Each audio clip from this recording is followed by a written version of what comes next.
In 1986, in broad daylight and behind the steel jaw of a private study, $7 million vanished from the safe of General Santiago Lara, a man whose name was as much a geopolitical instrument as a military rank, and what followed would test the seams between military procedure, cartel power, and the fragile rule of law. Before we dive deeper, know this. Everything you will read is a constructed narrative built from the textures of similar cases. Names and details have been shaped for this dramatization. The house was an unremarkable monument to excess. A gated compound on the city's northern flank, concrete and stucco softened by palms, walls married to security and secrecy. The general's office sat in the east wing. Heavy Persian rug, walnut desk carved with regimental emblems, a bank of books about strategy and Latin American history, a battered armchair where the man smoked cheap cigars and wrote in a small leather journal. The safe was set into a plastered alcove behind a false panel, roughly 4 feet high by 3 feet wide, a commercial-grade fire and theft vault of German manufacture weighing in at close to 1,200 pounds. It had a mechanical dial and an electronic backup, a second-factor steel latch that required either his personal key or an override code logged to the central guardhouse. Inside were 3 sealed nylon sacks, 2 packages of bundled cash, each packet estimated to be roughly 20 kilograms, a thin file of travel documents and passports, and a small velvet pouch of jewelry, not ostentatious pieces, but the sort of portable capital that can dissolve across borders. The money arrived there as a matter of business. Payments from various intermediaries, concealment for offshore transfers, funds meant to lay low until the next operation. It was, in bureaucratic terms, off-the-books revenue, not recorded in unit ledgers but known among a narrow ring of aides. The compound's security routine was, on paper, redundant. There were 2 uniformed guards on the perimeter rotating on 12-hour shifts, an armed driver who logged arrival and departure times in a weathered book, infrared cameras that swept the driveway at 15-second intervals, and a central access system controlling the compound's iron gate. Keys were limited to the general, his chief of staff, and the housekeeper's supervisor. Entry logs were kept in duplicate, a bound journal in the guardhouse and an electronic file mirrored in the brigade HQ 40 miles away. A visitor's code was changed monthly. The safe's mechanical combination was updated by the general himself every 6 months, and the electronic override was supposed to require 2 signatures, the general's and the chief of logistics. On paper it would take 2 people, 3 actions, and at least 30 minutes to open that safe in accordance with protocol. And yet, the morning after a rainy Thursday in late August, the sacks were gone. B-roll, close-ups of a tarnished dial, a leather journal, torsos of uniformed men walking past security cameras, a map of the compound with a red marker at the office. The players were few and intimate.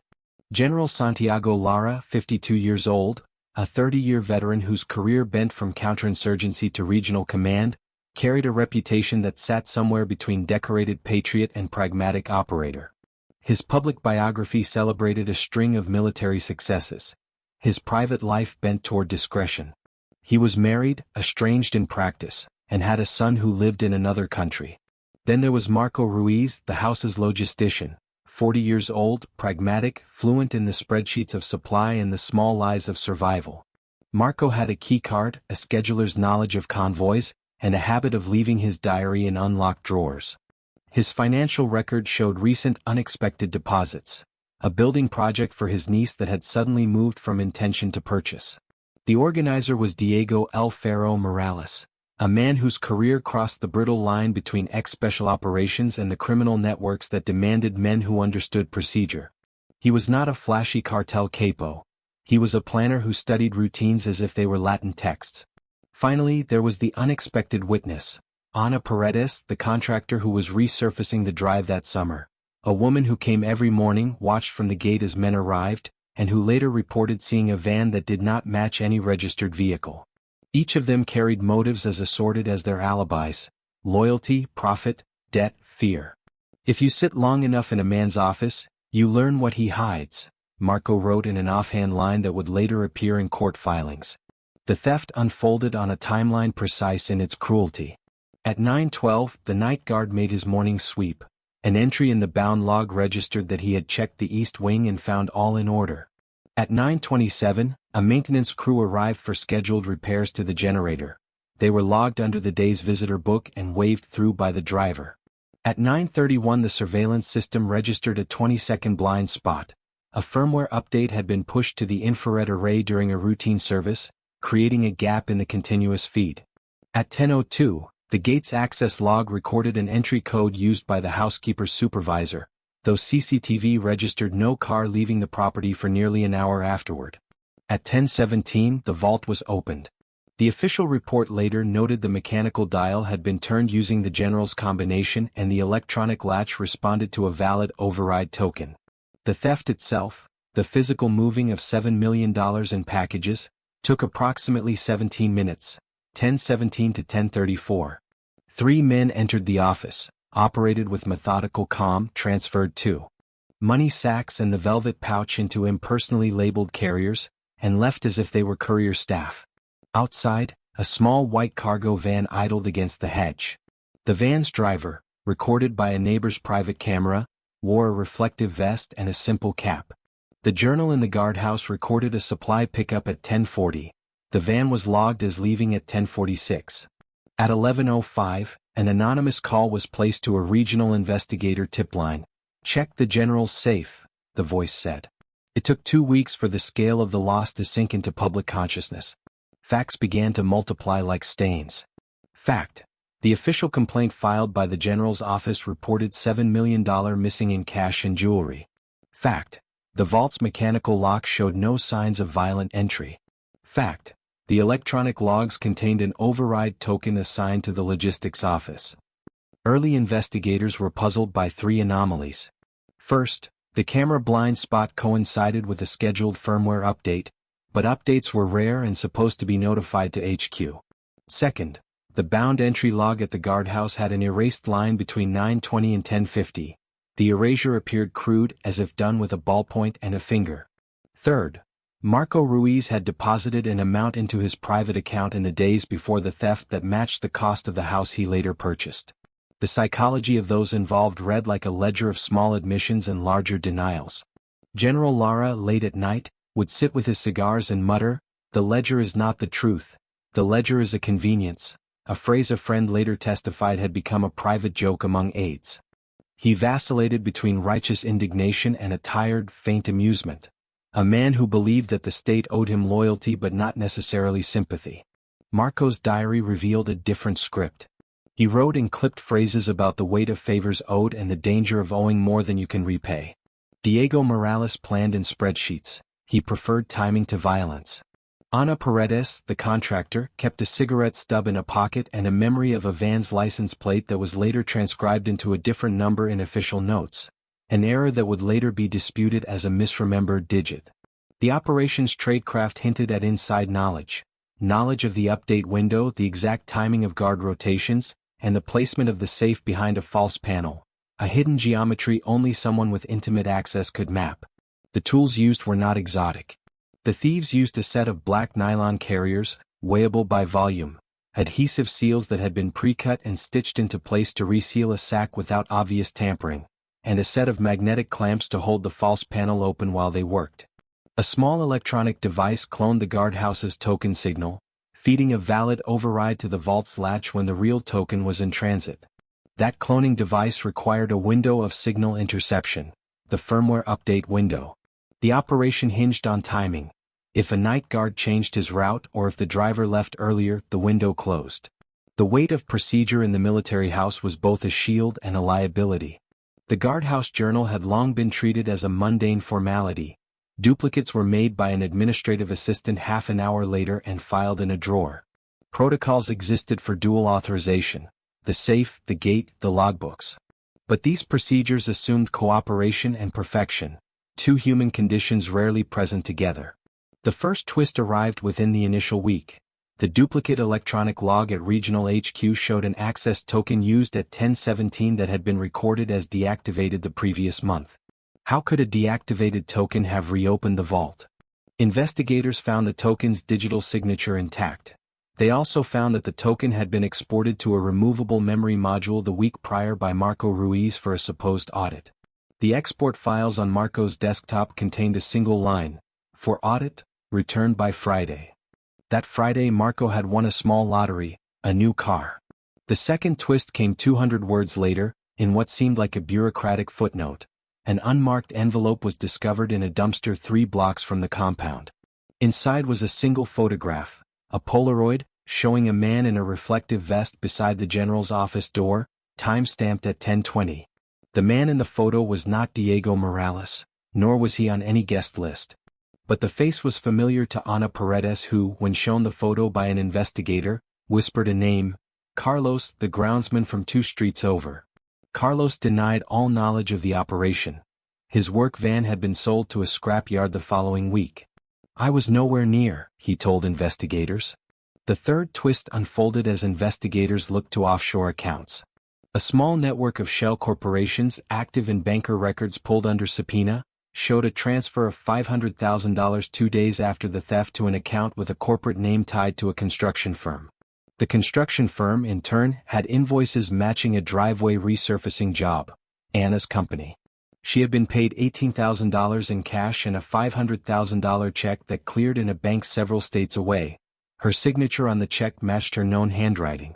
She claimed that Diego Morales had insisted her company take a payment method that would ensure quick processing. Diego said he had a client who paid in cash. He wanted it moved quickly, Ana told a friend. Diego's defense was simplicity itself.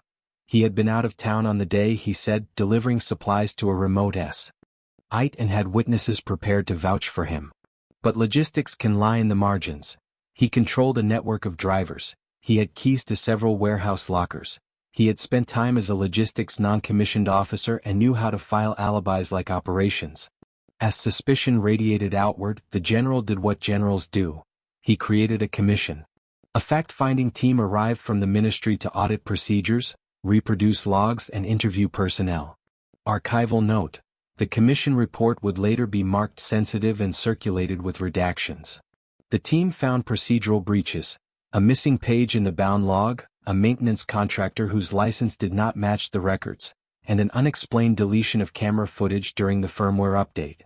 These findings were less of a revelation than an invitation to ask who had the authority to annotate and hide those records. The fourth twist appended a simple narrative of inside theft. A note found tucked into the general's leather journal, a short, hurried line in his own hand: "If this goes missing, search the mountain cache." SL. There was no mountain cache listed anywhere in official inventories. When investigators checked the general's private locker at the regimental club, they found nothing. But friends recalled a dinner where the general had laughed and said, "There are things in the world you never display publicly. Mountains, like men, keep their secrets." That laugh became, for some, a riddle. Throughout these early revelations, the tension grew between institutional self-protection and the raw pressure of criminal investigation. The military feared exposure of informal practices. The cartel feared the disruption to an order that allowed certain flows to pass under the surface. Local law enforcement feared stepping into a political minefield. Interviews were quiet affairs. The general's voice measured, Marco's hands restless, Anna's eyes avoiding certain dates. "We do what we must to survive," Marco said once, half smile and half excuse, when asked about the deposits. Meanwhile, the city hummed along. Markets, buses, the steady business of lives that would not stop for a missing safe. Yet the theft left bruises. Trust eroded among men who had once walked together into operations rooms. Promotions stalled, allies grew wary. Forensic details continued to accumulate. The vault's inner door bore microscratches on an interior lip, consistent with repeated opening and closing, not violent entry but repeated authorized access. This suggested someone with routine clearance had handled the safe in the days before the theft. An analysis of the adhesive seals found fibers not present in the general's office. Industrial-grade packaging tape with a specific polymer blend used by a particular local supplier. That supplier's delivery logs listed a 100-meter roll sold to a company registered under a name that matched a shell corporation tied to a private courier. The courier company had been hired, in the previous month, to move a crate of documents from a customs warehouse to an address registered to the general's cousin. In short, the network widened. Suppliers, shell companies, couriers, contractors. A web of plausible deniability. And yet, for every link there was a human face. Investigators interviewed the night guard until he wept. He confessed that he had been offered a weekend trip by a man who smelled of cologne and persuasion. He took the trip but insisted he had not been absent at the time. The driver's records showed he had stopped at a cafe that morning and had been coaxed into a long conversation by a woman asking about political donations. Small distractions, a prosecutor would later say, are often the scaffolding of grand crimes. The more the inquiry peeled layers, the more moral contradictions emerged.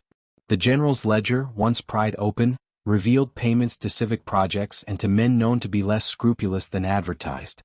These payments had the double life of public good and private cushioning, funds that, when moved through informal channels, left no easy trail. "We were managing realities," an officer wrote later, not books. Those realities created motives. If a subordinate feared exposure of illegal payments, if an organizer sought to reclaim investment, if a contractor needed a life-saving windfall, any one of them might risk the career-wrecking consequences of being caught. Procedural failures too were exposed. The duplicate logs were not securely stored, the cameras had an acceptance of updates without multi-person sign-off, and the token export protocols had been circumvented by habit more than malice. In the quieter rooms of the investigation, men asked whether the theft was less a criminal act and more a redistribution of liabilities, moving fragile money from a general's private ledger into pockets less likely to demand scrutiny.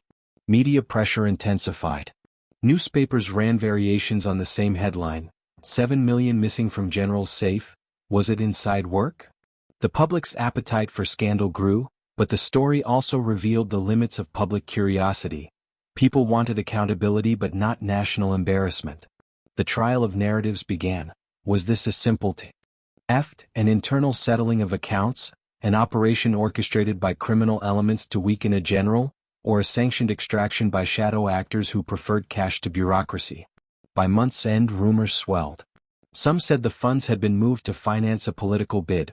Others whispered they had vanished into foreign bank vaults operated by friends in the diaspora.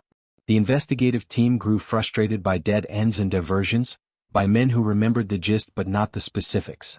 Each interview introduced both a fact and a fog. "He was never the type to hide things poorly," one colonel told an investigator, "but he was good at trusting the right kind of wrong people." Procedural forensic work continued to sharpen outlines of responsibility.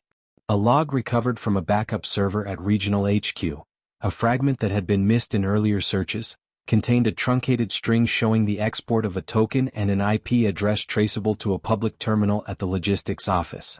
That trace narrowed suspicion back to Marco. Marco's answers were impatient. He admitted exporting the token but claimed it was for a compliance check and had been returned. He produced the thumb drive he had kept and insisted the files were intact.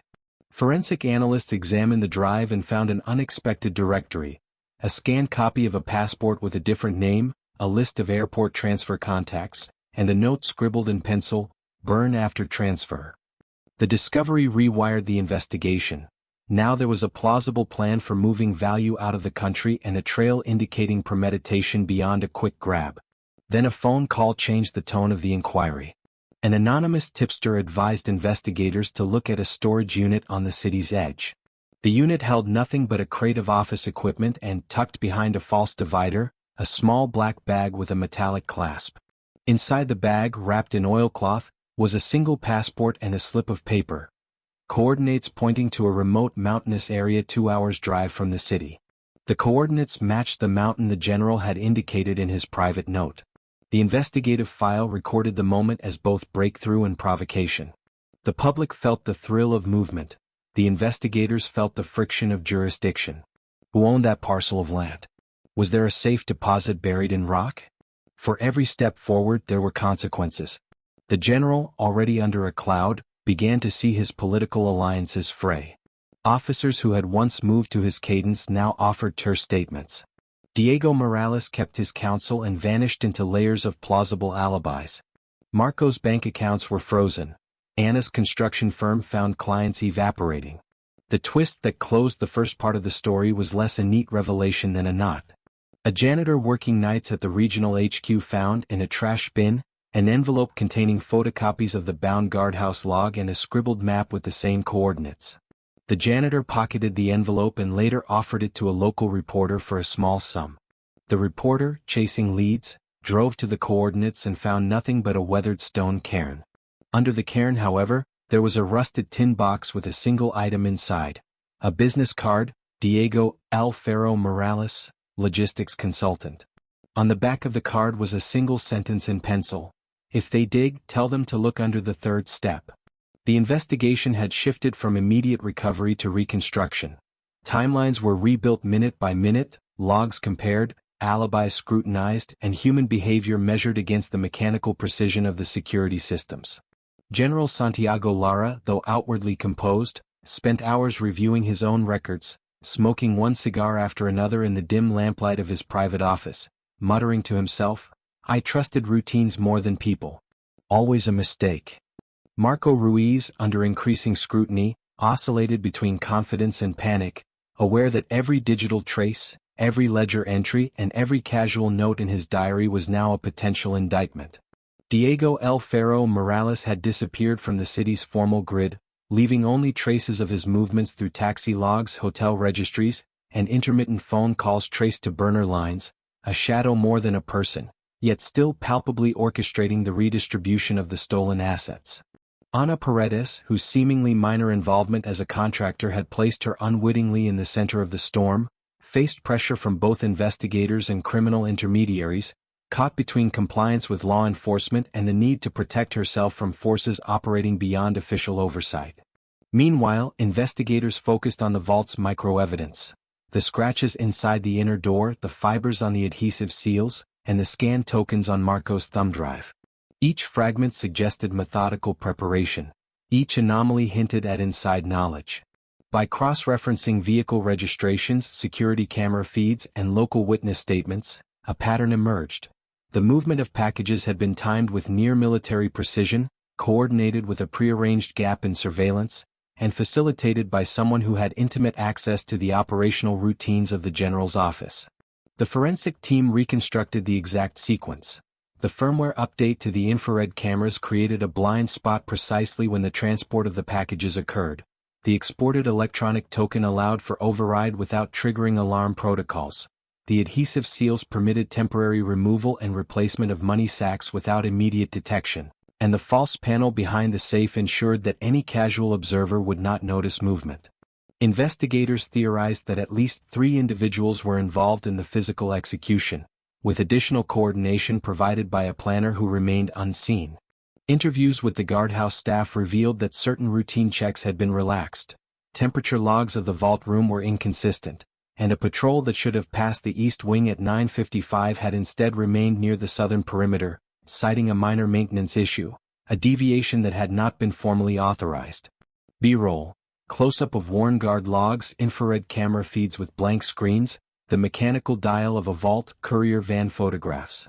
The psychological dimension became as important as the physical. Marco's increasing anxiety manifested in hurried phone calls to family, questioning the loyalty of colleagues, and leaving cryptic notes in his personal notebook, some of which were later found to include coordinates and references to safe houses.